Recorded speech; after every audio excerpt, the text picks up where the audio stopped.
Restaurant স্টাইলের fried rice আপনি যদি খেতে চান, আপনি কখনই রেস্টুরেন্টের 100% টেস্টটা পাবেন না। আর 100% টেস্টটা পেলেও আপনাকে অনেক খাটাখাটনি করতে হবে। তো আমার এই ফ্রাইড রাইসটা ধরতে গেলে লেজি ফ্রাইড রাইসও বলা যায়। আমি ফ্রাইড রাইসে এগ, চিকেন, প্রন 3টা ইউজ করি।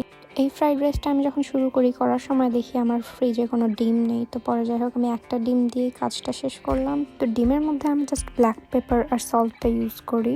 আর চিকেনের মধ্যে জাস্ট 3 রকমের sauce, tomato, chilli and soya sauce, আর সাথে একটু ব্ল্যাক পেপার অ্যান্ড সল্ট। প্রনের ক্ষেত্রেও সেম 3 রকমের sauce and pepper and salt, that's ইট।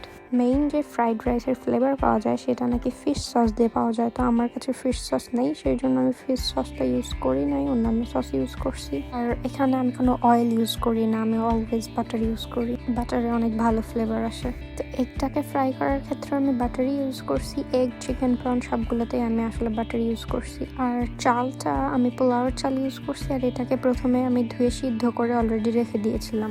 যারা 100% রেস্টুরেন্ট স্টাইলের আপনারা খেতে চান, এরা অবশ্যই আমি দেখছি যে প্রায় একদিন আগে চালটাকে সিদ্ধ করে রেখে দেয়, 90% সিদ্ধ করে। বাট আমি ওভাবে করি না, কারণ এটা আমার তাড়াতাড়ি করা লাগে। তো আমরা যে চিকেনটা ম্যারিনেট করে রাখছিলাম সেটাও আমরা ফ্রাই করে নিচ্ছি। চিকেনের মধ্যে অনেকে কর্নফ্লাওয়ার দেয়, কিন্তু আমি কর্নফ্লাওয়ারটা দিতে ভুলে গিয়েছিলাম। তো চিকেনটাকে আমি জাস্ট ফুল আঁচে দিয়ে ফ্রাই করে নিয়েছিলাম। কেন জানি না এই বাহিরের এই চিকেনগুলো খুব তাড়াতাড়ি কুক হয়ে যায়, তাই আমি সবসময় হাই ফ্লেমে দিয়েই করে ফেলি।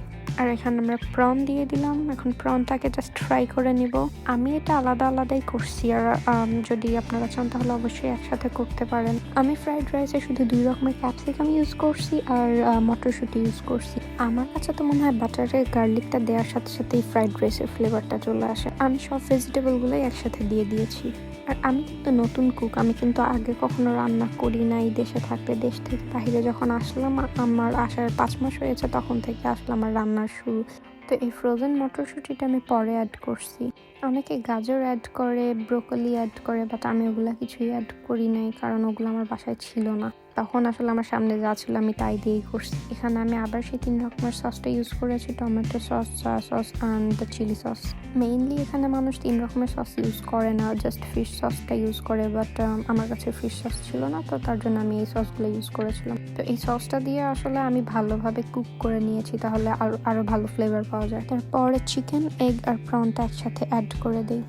এই 3টা সস ইউজ করার জন্য ফ্রাইড রাইসের কালারটা একটু অন্যরকম হয়ে যায়, কারণ ফ্রাইড রাইস আমরা রেস্টুরেন্টে যেগুলো খাই সেগুলো পুরো সাদা কালার হয়, আর আমার এটা সাদা কালার ছিল না।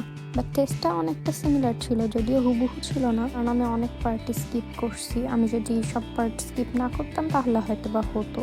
এবার জাস্ট এটাকে আমরা ভালোভাবে মিক্স করে নেব। আর মিক্স করার পরে আমাদের এটাতে রাইসটা দিয়ে দিতে হবে। আর আমি এটাতে লবণ একেবারেই অ্যাড করি নাই, কারণ আমি এটাতে অনেক সয়া সস অ্যাড করছি। আর সয়া সস অ্যাড করলে আসলে লবণটা দেওয়ার দরকার হয় না। তাও শেষে ট্রাই করে অল্প একটু দিয়েছিলাম। আমার কাছে কেন জানি ইজি রান্না মানে ফ্রাইড রাইসটাই মাথাতে আসে, আমি জানি না কেন। সামটাইমস মনে হয় যে কি রান্না করব, তখন মনে হয় ফ্রাইড রাইস করে ফেলি, একসাথে সব ঝামেলা শেষ, আর কোনো ঝামেলা নেই। তো আমি ফ্রাইড রাইসের সাথে চিকেন ফ্রাইটাও করি, বাট আমি চিকেন ফ্রাইটা অ্যাড করি নি ভিডিওতে, কারণ আমার ভিডিওটা এমনি অনেক বড় হয়ে গিয়েছিল। হয়তো বা চিকেন ফ্রাইয়ের ভিডিওটা শর্টসে আমি আপলোড করব। চিকেন ফ্রাইটাও একদম ইজি ওয়েতে আপনার বাসায় যা যা আছে আপনি সেগুলো দিয়ে রেডি করতে পারবেন। আর রাইসটাকে এখন জাস্ট নেড়ে নামিয়ে ফেললে আমার ফ্রাইড রাইস রেডি। তো কালারটা অনেক সুন্দর না হলেও খেতে কিন্তু অনেক টেস্টি হয়েছিল, আমাকে সবাই বলেছে খাওয়ার পরে। তো আজকের ভিডিওটা এই পর্যন্তই। ভালো লাগলে অবশ্যই কমেন্ট করবেন আর সাবস্ক্রাইব করে দেবেন আমার চ্যানেলটা। আর অবশ্যই বাহিরের দেশের ডেইলি ব্লগ পেতে আমার চ্যানেলটা সাবস্ক্রাইব করবেন। সাপোর্ট পেলে ডেইলি ব্লগ শুরু করব। টাটা।